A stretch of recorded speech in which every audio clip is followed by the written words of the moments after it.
Welcome to Crash Course Apologetics, where I summarize the work of Christian scholars in animated videos and interviews. Today we're going to be commenting on a YouTube video produced by the channel Crash Course on the problem of evil.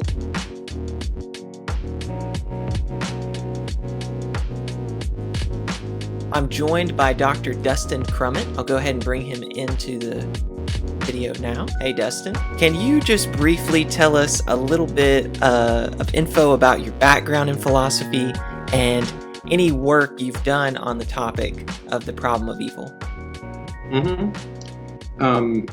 So I have a PhD from Notre Dame that I got a few years ago. I'm now a postdoctoral researcher at the Ludwig Maximilian University in Munich. A lot of my work has been in ethics or political philosophy, but I've also done a fair amount of work in philosophy of religion and specifically on the problem of evil. I have two papers, one single authored and one co-authored that have come out in Oxford Studies in Philosophy of Religion. I think probably two or three other papers in other journals, all on the problem of evil. So people who are interested in learning more can go to my website, which is just dustincrummett.com, and my CV is there, and there are links to some of the papers and so on. The way this works is I'll be playing a few clips, and after we watch them, Dr. Crummett will comment on what was said in the clip. Again, though, to get the full context of what's being said, I would really encourage you go and watch the original video first.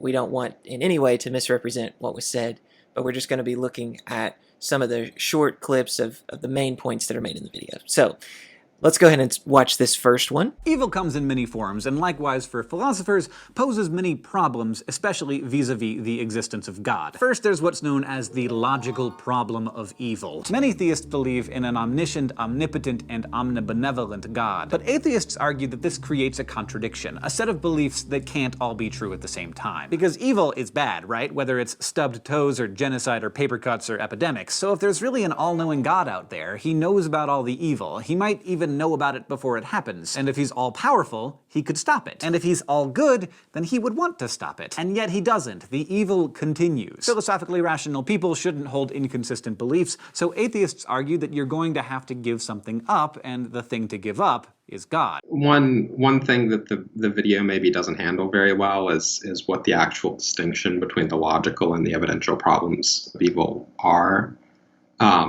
The main thing to get about the logical problem of evil is that it really is trying to demonstrate that there's some sort of formal logical inconsistency involved in asserting theism on the one hand and asserting that evil exists on the other hand. Somehow you're supposed to be able to get a contradiction out of these two claims. One issue is that it's pretty clear, and no one really doubts this, it's pretty clear that there's no immediate contradiction. So that, a contradiction is some claim of the form P and not P. Right. It's pretty clear that there's no immediate contradiction between the claims God is omniscient, God is omnipotent, God is omnibenevolent on the one hand, all powerful, all knowing, all good, and evil exists on the other hand. So in order to get a contradiction, you're going to have to add some other premises that somehow are supposed to be implicit in the idea of being all-powerful or all-knowing or all-good. Mm-hmm. Classically, the way to do this, so this is from J.L. Mackey's famous presentation. Classically, the way to do this is you might add the claim that an all-good thing eliminates evil wherever it can. And the claim that an omnipotent thing would be able to eliminate all evil, right? Mm-hmm. It can't eliminate all evil. And from there, you can get the conclusion that, all right, if God exists and has these properties, then there will be no evil. But there is evil, so you have a contradiction. The problem is that this claim that an all-good being eliminates evil whenever it can seems to be false. In general, it's not the case that a good person will always eliminate evil if they're able to do it. What they'll do is eliminate evil unless there is some sufficiently good reason not to eliminate the evil. So, for instance, a good person might allow their child to suffer a little bit in response to making some sort of poor choice in order to teach them responsibility or whatever, right? Right. And once we realize that, we see, okay, so this claim is just not right. This claim that good beings are always going to eliminate evil when they can.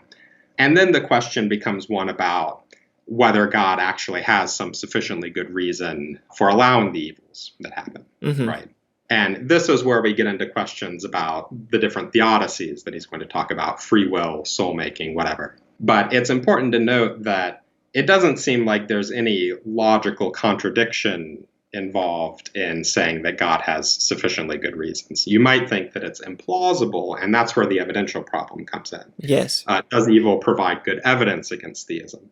But as long as there's no logical contradiction in thinking that God has good reasons, that's really enough to sort of solve the logical problem of evil. So the fact that the logical problem of evil is discussed at all is more for kind of historical reasons, because really very few people think that it works, and very few people even really think that it takes very much work to show that it doesn't work, now that we kind of have a better grasp on what the real issues are.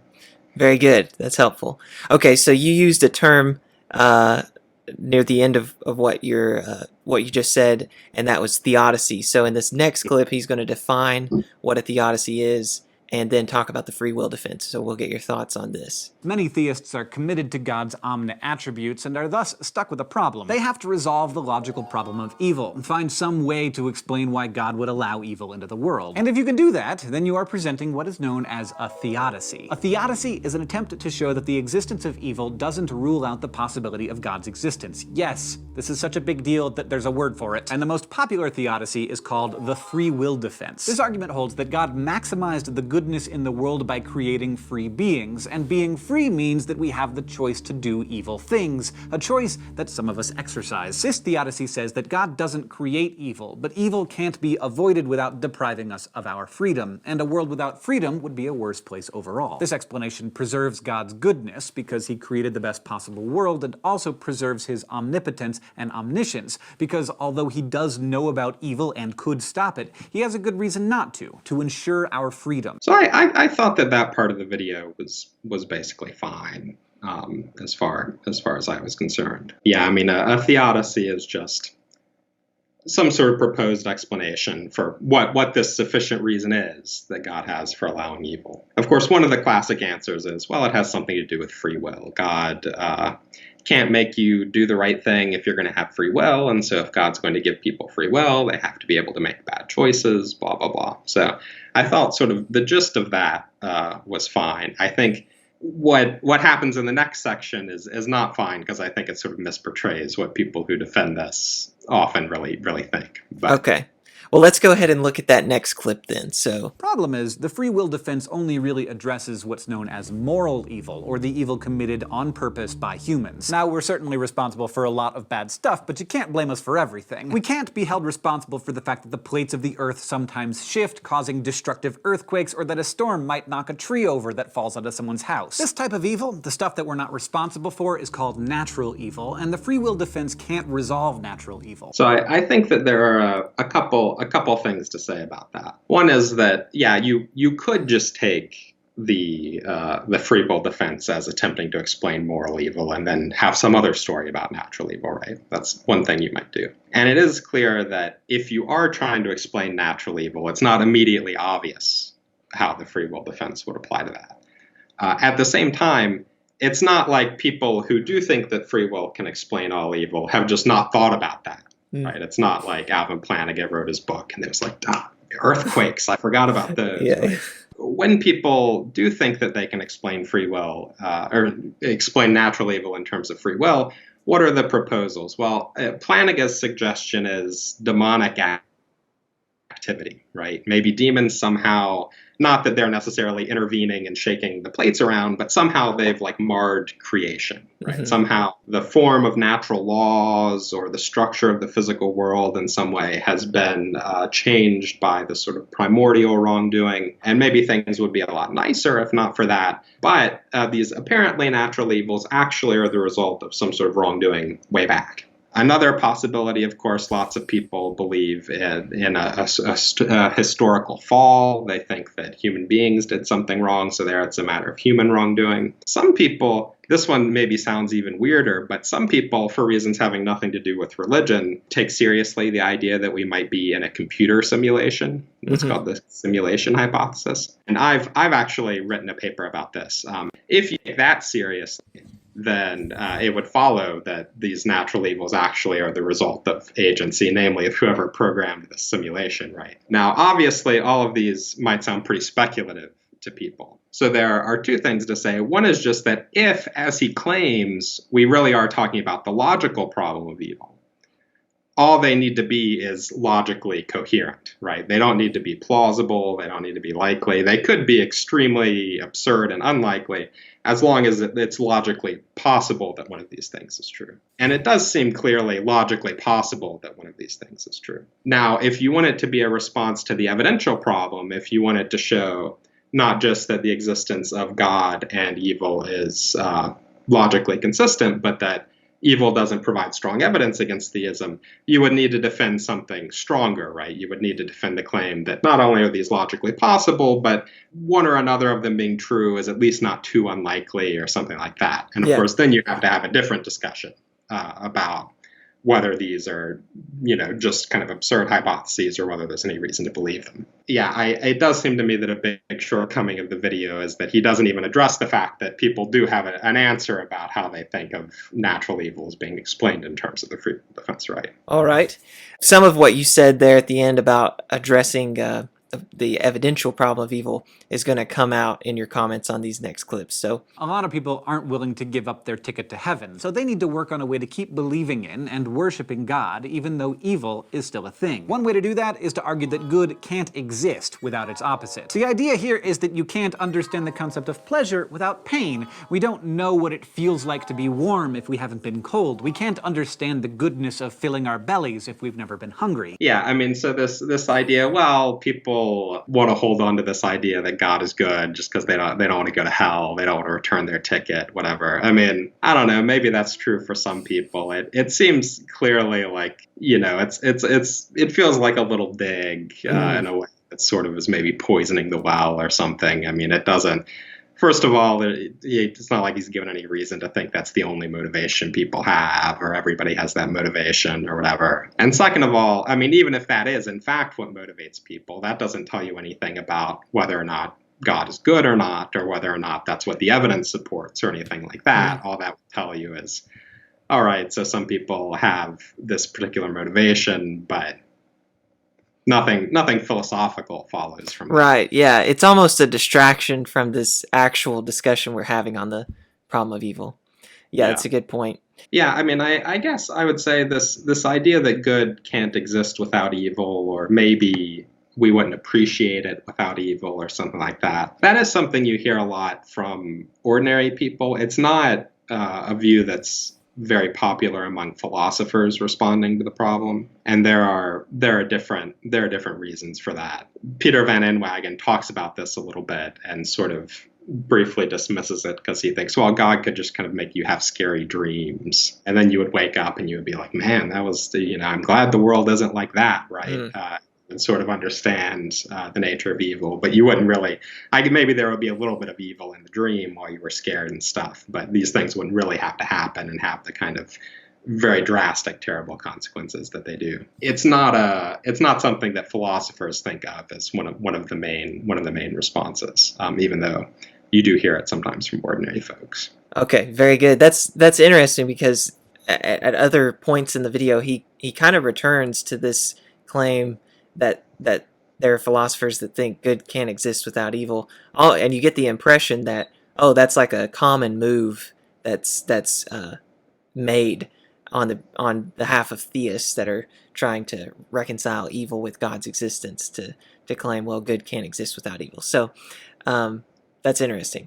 Okay, well, let's look at this next clip. I think here is where he attempts to summarize John Hicks' soul-making theodicy. So let's look at that. 20th century English philosopher of religion John Hicks offered what's known as the soul-making theodicy. Unlike the traditional view that God created a perfect world, which we ruined through our own poor choices, Hicks argued that God deliberately creates us unfinished, and our earthly lives are designed to toughen us up in a sense, kind of like boot camp. The harshness of life, Hicks said, gives us a robust texture and character that wouldn't be possible without an imperfect world. Hicks said that we're not just God's little pets, and he's not our benevolent owner whose sole job is to keep us in a safe, comfortable environment. Instead, he wants to build us, to train us into a particular kind of being. So we need an environment that's suited to the sort of growth that he wants, the sort that this world makes possible. I thought again that, the summary was reasonable enough. Of course, you always have to leave stuff out if you have a short video and you're trying to make it accessible and so on. I think, again, the real problem is that parts of what he leaves out are the Hicks' answer to this objection that he's going to present next. Ah, okay.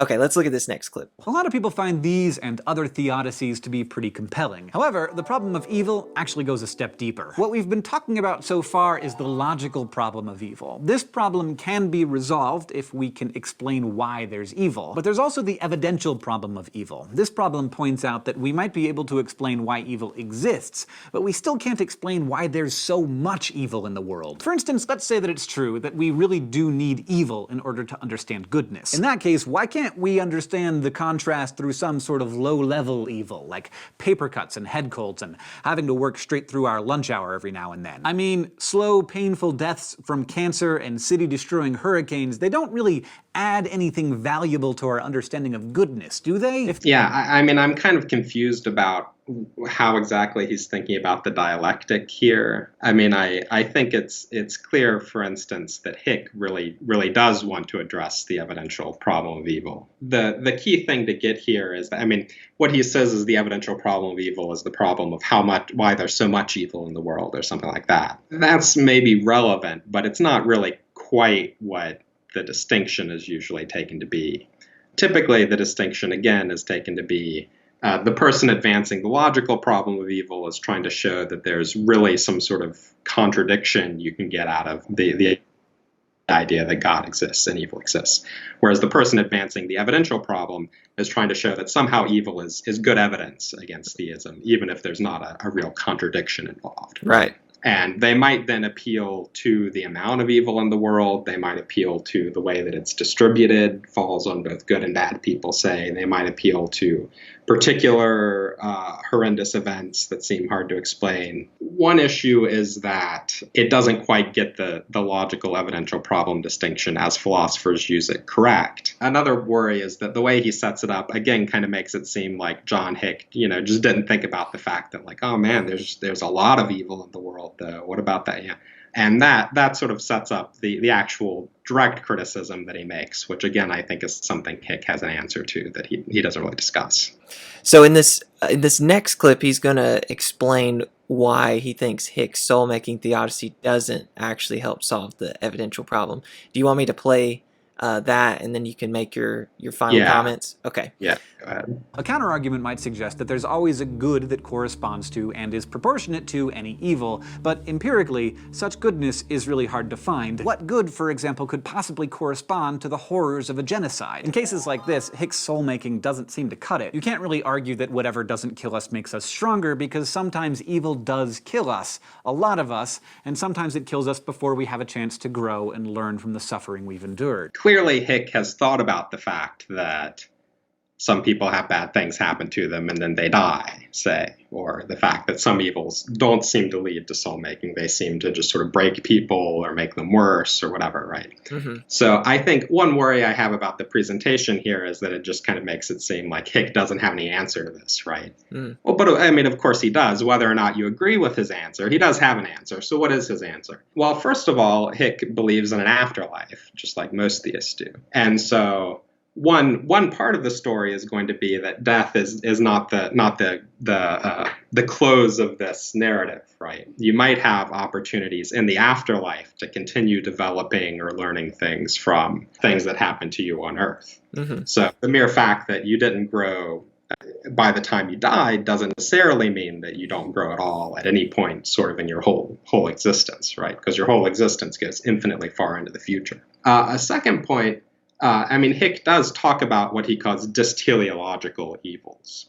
So these are these evils that seem like, gosh, it doesn't seem like they don't contribute anything at all. Either they make people worse in some ways, or maybe they are just so bad that they seem to almost disintegrate your personality, or and Hicks thought as you need evils that at least seem to be like this. They at least seem like they're pointless, and maybe they really even are pointless. Maybe they really don't bring about anything good, partly because those are what give us a sort of responsibility for one another, a sense of compassion for one another, opportunities to help one another, and so on. So if you imagine a world where every time something bad happens to somebody, an hour later, they're like, oh, yeah, okay, I've learned and become a better person, and now I love God more. Well, then when we see bad things happening to people, why are you going to stop them? You're just going to be like, okay, well, this is good. People always, good evils always work out for the best, and we can see how that happens, and so on. So Hicks thought if the world looked like that, it was always kind of very obvious that people grew in character. Then these other kinds of important ways of developing our characters through taking responsibility for one another, showing compassion, trying to help each other out, whatever, we wouldn't have opportunities for those. So evils that are mysterious, maybe even that really are genuinely destructive in themselves, that don't lead to anything good, that there be things like that is necessary to give us these other sorts of opportunities and for development and so on. And again, it's not like he thinks these people are just getting thrown under the bus, because he does believe in an afterlife. There is going to be further stuff that happens later on, right? Right. Second of all, he also he defends this response to what's called the problem of divine hiddenness. Why is it that God doesn't just make God's existence really obvious? He could do that, write messages of the stars or something. Hicks thought is that a certain amount of epistemic distance between us and God, having the ability to interpret the world either in theistic or atheistic terms, that actually is good in a way, and also provides opportunities for character growth. Because, if you always knew like God is looking right at me, and maybe people immediately get punished or something. If you knew all that, then you wouldn't really have the ability, he thinks, realistically speaking, to go kind of live your life, decide what you want to do, decide whether you want to do good or bad stuff. It would be like mom is always watching, and you're always doing the right thing just because you want to make sure, you please mom, or you don't want to get punished or something. Hicks thinks that this also helps explain why there are these apparently dysteriological evils, because again, if evils always, very clearly led to character growth and whatever, at some point you would kind of be like, okay, this has to be the result of God arranging things so that they would work like this, right? Whereas in a world where sometimes, they seem pointless, but at the same time you can see, well, maybe God has reasons for it. So that introduces a kind of ambiguity or epistemic distance that he thinks makes possible other sorts of good things. I'm actually not totally sold on that part of his response for other reasons. I've written about the problem of hiddenness elsewhere, but that's part of what Hicks thinks. All right, well, we will conclude it there.